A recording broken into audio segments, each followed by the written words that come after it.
Hello everyone, how are you doing today? Thank you so much for being with us one more time, getting informed with 36 News, your news fully in English. I am Ricardo Acuña and the following are our top stories. Thank you for joining us. You are watching 36 News.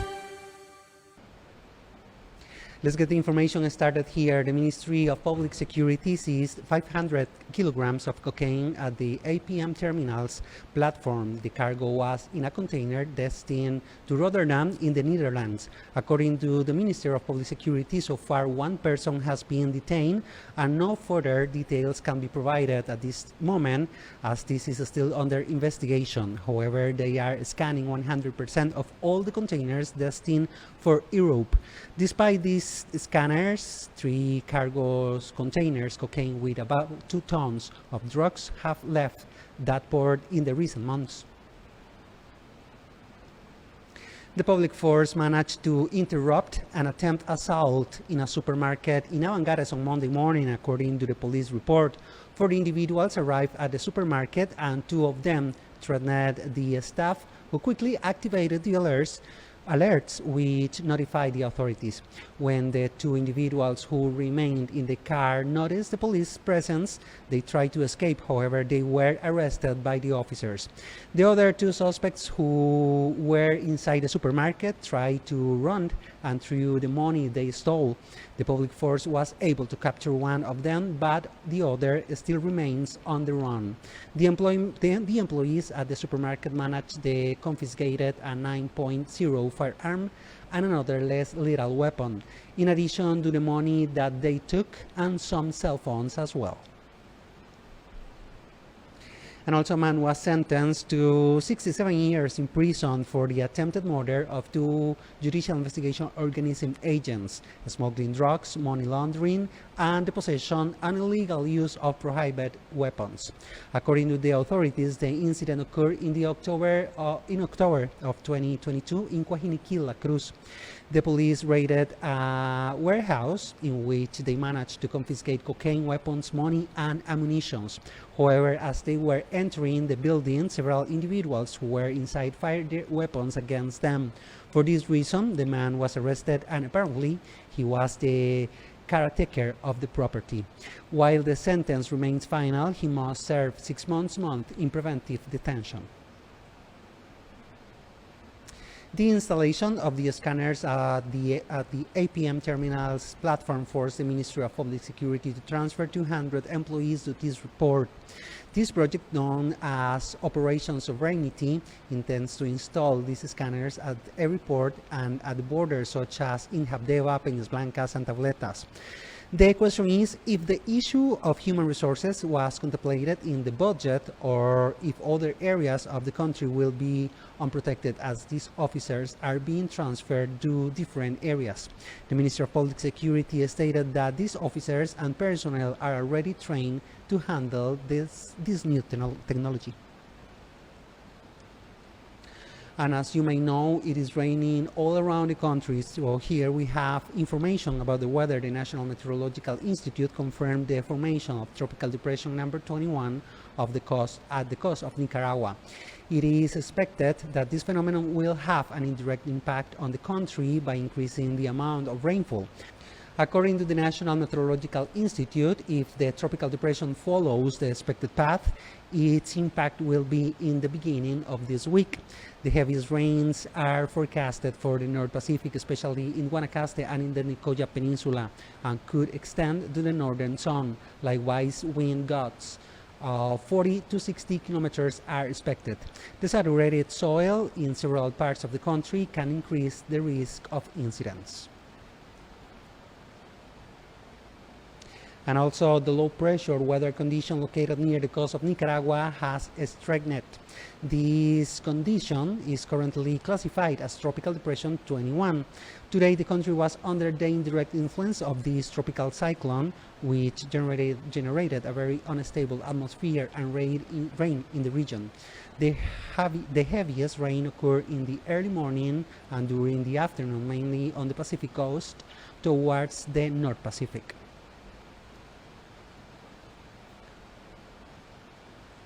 In some other information, the Costa Rican Electricity Institute, ICE, reports 1,400 clients who produce their own electricity mostly from solar panels.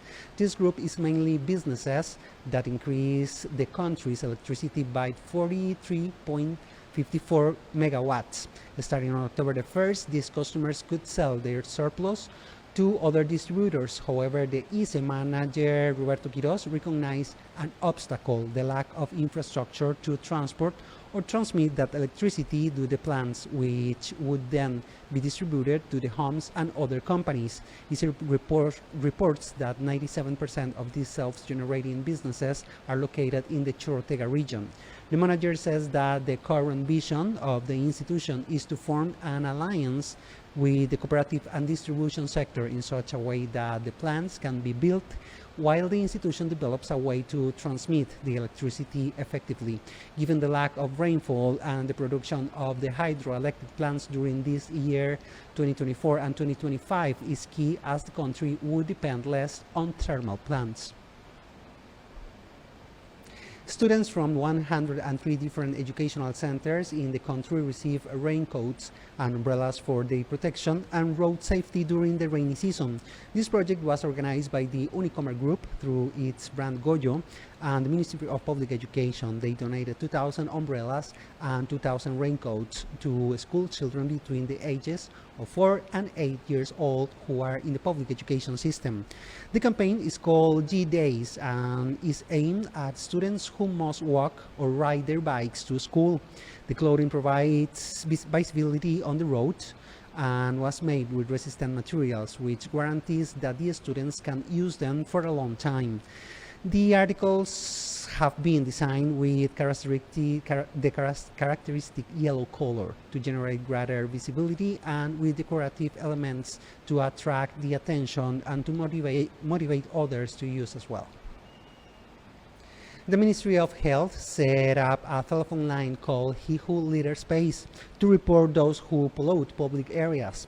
This law establishes that fines will be imposed on those who burn, bury, or abandon all types of waste on public roads or on their riverbanks. According to the ministry, complaints can be made in person or by calling the phone number 4003 5000 or by email denuncias@misalud.go.cr. The Ministry of Health reminds us that it is important to detail the complaint and it must be signed whether you file the complaint physically or digitally. The authorities of Costa Rica and Honduras met today to seek a solution to the immigration issue after both countries imposed a visa requirement. The Ministers of Security, Vice Chancellors, and the Directors of Immigration and both countries participated in the meeting. On Monday, a phone call was made between the President Rodrigo Chavez and his Honduran counterpart, Xiomara Castro, precisely on this topic. The National Chamber of Cargo Carriers, CONATRAC, reports more than 300 trucks remain stranded at different border ports. The transportation sector is analyzing the use of the ferry that connects Costa Rica with El Salvador to avoid passing through Honduras. Extensive coral bleaching caused by the unusual warm ocean temperatures has been discovered near the Caño Island of the Osa Peninsula, according to the new research by a marine conservation group called Inociana. Their findings reveal that around 80% of the corals in this protected area are currently undergoing a bleaching period. About 20 kilometers west of Drake Bay, the Caño Island Biosphere Reserve covers 320 hectares and is home to a diversity of marine life. But right now, the corals that form the foundation of these ecosystems are under threat. Expert says the bleaching at the Caño Island is being triggered by an unusual warm ocean temperature linked to El Niño Southern Oscillation climate pattern currently impacting the Pacific Ocean. This, combined with the broader effects of climate change, creates an abnormal stress for corals. Since June, Inociana has been monitoring the ocean temperature around the island, and at times they have recorded temperatures as high as 31.6 degrees Celsius. Researcher Kayla Gonzalez observed the elevated temperatures are persisting not just during daylight hours but also in the early morning when cooler conditions are typical. Caño Island is an important stopover for many migratory species like the sharks, whales, rains, stingrays, and the sea turtles as well. Since 2018, Oceana has been monitoring the corals and using 3D modeling to study the ecosystem. Founder Carlos Mayo said that never expected to witness a full bleaching period in 2023. If you're still planning your next vacation and finally want to go sightseeing in that must-see place in Costa Rica that you have longed for, this weekend you will have a unique opportunity to get exclusive promotions that 174 tourist companies are offering during the National Fair of Tourist Destinations on Saturday, October 27th and Sunday, October 28th. From 9 a.m. to 5 p.m. This fair is being held at the Costa Rica Convention Center and there is no entrance fee or parking fee. For those who do not have their own vehicles, free transportation will be provided by bus that will depart from the National Theater. Not only will there be a number of wide offers and added values, an agenda of cultural activities will also be offered that includes interactive choreographic presentations of Creole swing, barista and cocktail shows, maroon music, masquerade, and inclusive fashion, catwalk, and family activities led by the staff on the Children's Museum. Testing of the Costa Rican cuisine made by the students from the Cartago University College Cook are also scheduled, and tours with interpreters who specialize in sign language, LESCO, will also be available. To celebrate in advance the National Day of the traditional Costa Rican masquerade, the municipality of La Cruz will be holding a parade next Saturday on October 28th. The parade will leave from the Triangle Crossing at 3 in the afternoon. Once the parade is over, everyone will be able to enjoy theater plays, folk dances, and songs, which will be performed in the Central Park. Response workers who belong to the Red Cross in Osara, La Cruz, Sardinal, Philadelphia, and the regional boards as well, were trained to drive an ambulance. During the course, the drivers had to measure their theoretical and practical skills. Both men and women participated in the training, and they will provide support in the different operations and incidents that occur in the Guanacaste region. The municipality of Nicoya elected the new board members for the committee in charge of the protection of children and adolescents for the time period of 2023 to 2025. The purpose of this board is to ensure compliance with the comprehensive protection of rights as well as the formulation and execution of public policies and projects aimed for the prevention, promotion, and defense of minors in the canton. The board is made up of one representative from the National Children's Board, one representative from the municipality of Nicoya, one representative from the Ministry of Public Education, and one member from the Adolescents Committee, and 3 other members of the community. After the joint efforts between INA and the municipality of Tilaran, the first organic fertilizer workshop was held at the compost plant facility, where participants acquired theoretical knowledge and practical skills to convert organic waste into fertilizer, which promotes good environmental practices for the conservation of natural resources and better quality of life for the community. And also the municipality of Santa Cruz started with their Las Tulitas pavement projects, in which they are conducting a rainfall evaluation first. In addition, they are being in materials and machinery, so the residents of the area are asked to take caution, as there may be possible road closures and interruptions in the water service. And if you are a fan of Air Supply, I have good news for you, because the Australian duo is ready to please the different generations of Costa Ricans fans with their long-awaited return to the country. The concert, which promises to be an evening full of nostalgia and emotion, will take place on Saturday, April 27th in 2024 at the Parque Viva. Air Supply, known for hits, have endured through the decades, including unforgettable songs like Lost in Love, Every Woman in the World, All Out of Love, and Making Love Out of Nothing at All. Promises to give their fans a unique musical experience. This will be the fourth time that the duo of Russell Hitchcock and Graham Russell will perform in Costa Rica since their formation in 1975. One of the highlights of this concert will be the participation of the Philharmonic Orchestra, directed by Marvin Araya. The tickets for this concert are on sale at advertisetickets.com with prices starting at $82. After the game against Argentina, the women's national soccer team is preparing their strategy for their second game against the United States this Wednesday. The Ticas are confident in achieving good results, even though they are aware that they will face a national team that is powerful in women's soccer. Costa Rica will fight for the best results that will allow them to play against Bolivia, giving them the possibility to advance. The Ricardo Saprissa Stadium will host a different and fun podcast from Monday to Friday at 3 p.m. and replay at 8 p.m. Political interviews, current affairs, sports, and conversation among friends. My program.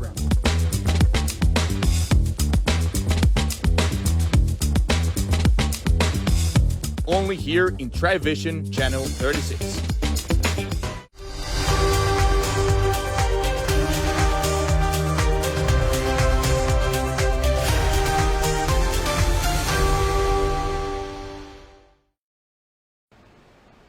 Thank you so much for continuing watching 36 News. We're going to move now to the international field. Concerns of a wider war in the Middle East are growing as the United States is dispatching more military assets to the region. Also, Hamas released 2 hostages it had captive in the Gaza Strip.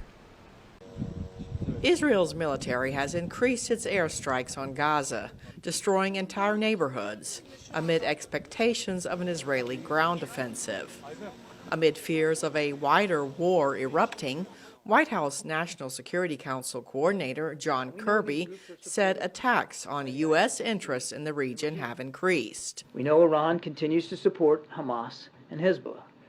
And we know that Iran is closely monitoring these events and in some cases actively facilitating these attacks and spurring on others who may want to exploit the conflict for their own good or for that of Iran. We know Iran's goal is to maintain some level of deniability here, but we're not going to allow them to do that. We also are not going to allow any threat to our interest in the region to go unchallenged. On Sunday, U.S. Defense Secretary Lloyd Austin spoke to ABC This Week, saying the United States is boosting its military presence in the Middle East. Jonathan, as you know, recently we've seen rocket and UAV attacks against bases housing our troops in Iraq and Syria. We're concerned about potential escalation. In fact, what we're seeing is the prospect of a significant escalation of attacks on our troops and our people throughout the region. And because of that, we're going to do what's necessary to make sure that our troops are in the right, good position. They're protected. Since the October 7th attack on southern Israel by the Palestinian militant group Hamas, killing more than 1,400 Israelis, Israel's strikes on Gaza have killed at least 5,000 Palestinians. The United Nations and humanitarian groups are calling for a humanitarian pause in the fighting. State Department spokesperson Matthew Miller had this to say on Monday. Any ceasefire would give Hamas the ability to rest, to refit, and to get ready to continue launching terrorist attacks against Israel. European Union Foreign Policy Chief Josep Borrell said Monday he believed the group's leaders would back a call for a humanitarian pause to allow aid to enter Gaza. Humanitarian aid continued to trickle into the Gaza Strip as 20 more aid trucks entered. But a lack of fuel for deliveries is threatening to halt the operation, with more than 2 million besieged Palestinians awaiting help. Cindy Sain, VOA News, the State Department.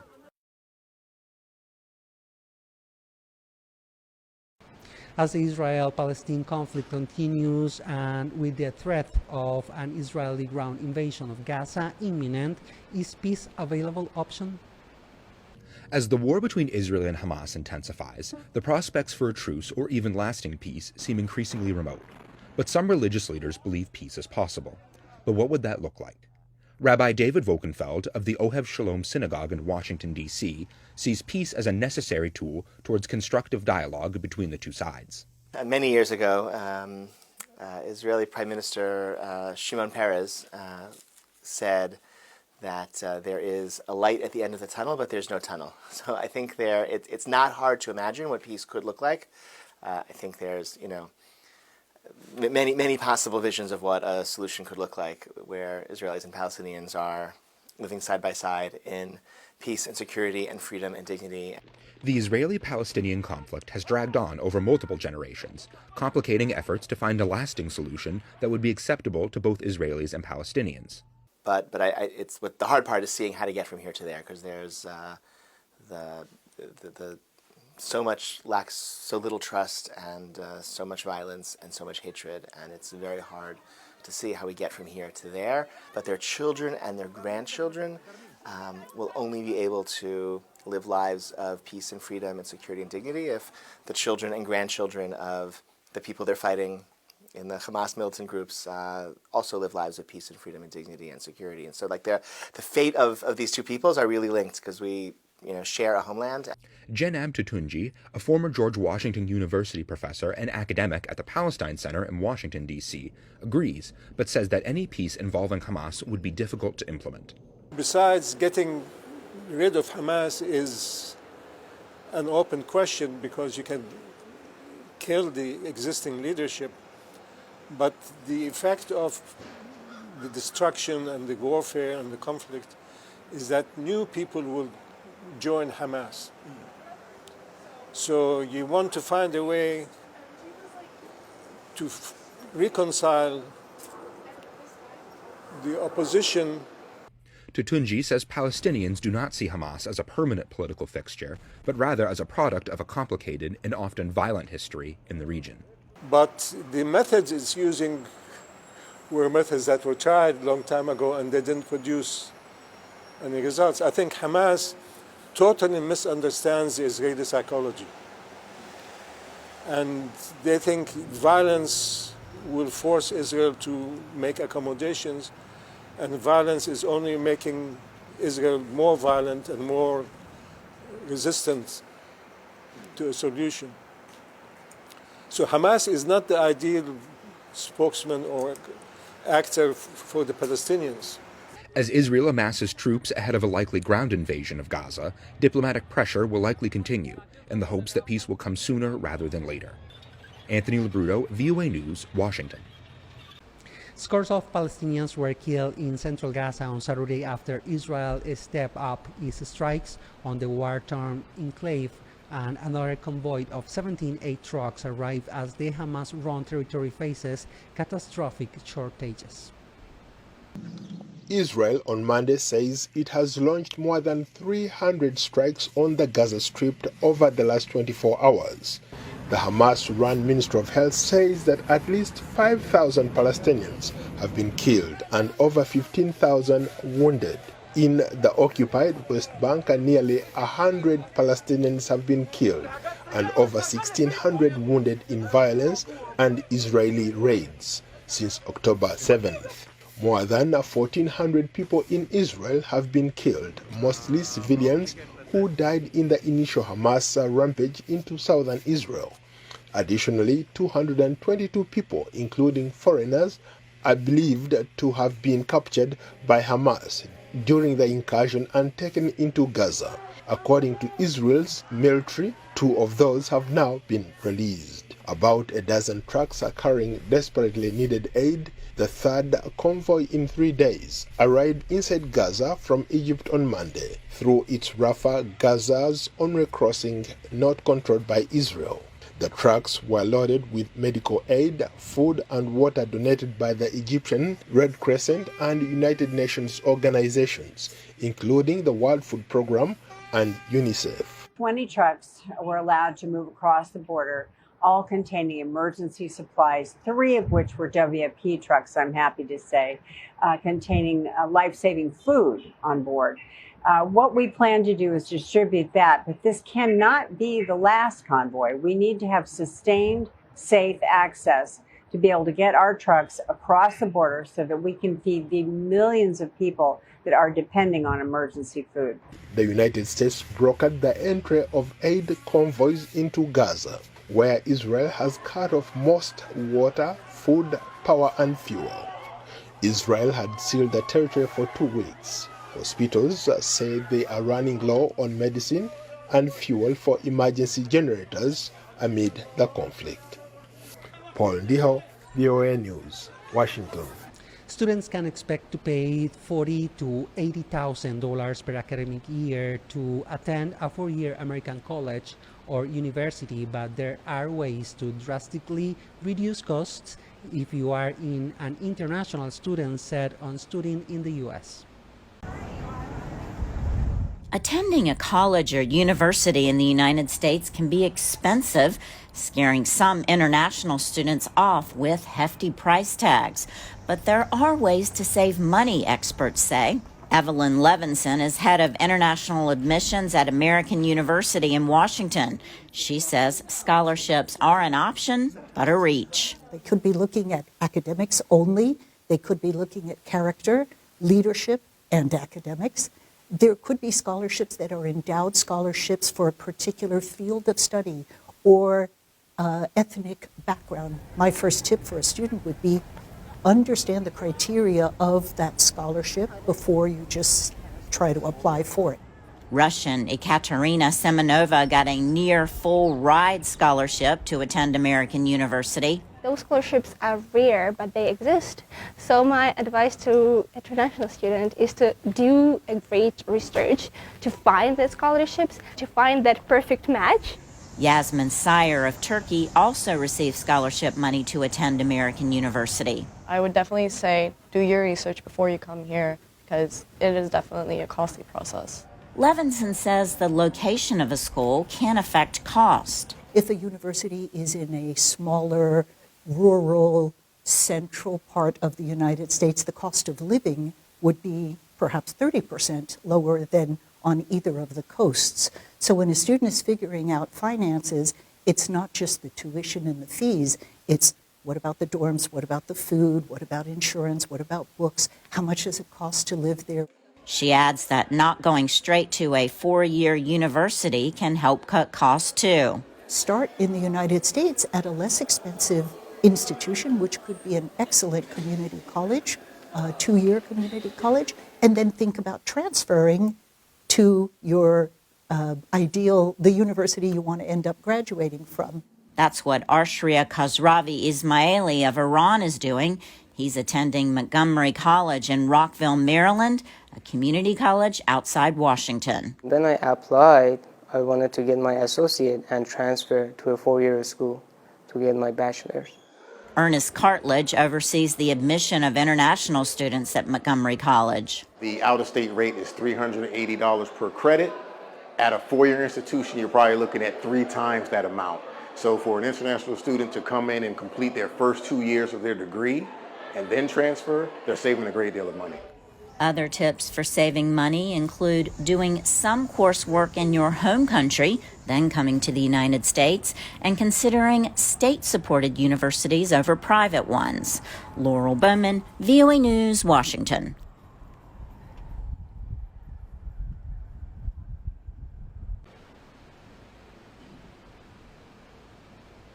And with this, we finish today's informative edition. But before I go, I'm going to share with you an inspirational phrase so you can use it to inspire something in your day. For today, it says, if you have kindness in your heart, you offer acts of kindness to touch the hearts of others wherever you go, whether they are random or planned. Kindness becomes a way of life. Who said that? Roy Bennett. And this is all for today. Just as a friendly reminder, wherever you are or wherever you are doing, just have fun, take care. Also, if you have the chance, help someone. I am Ricardo Acuña, and I'll be so happy to see you next time.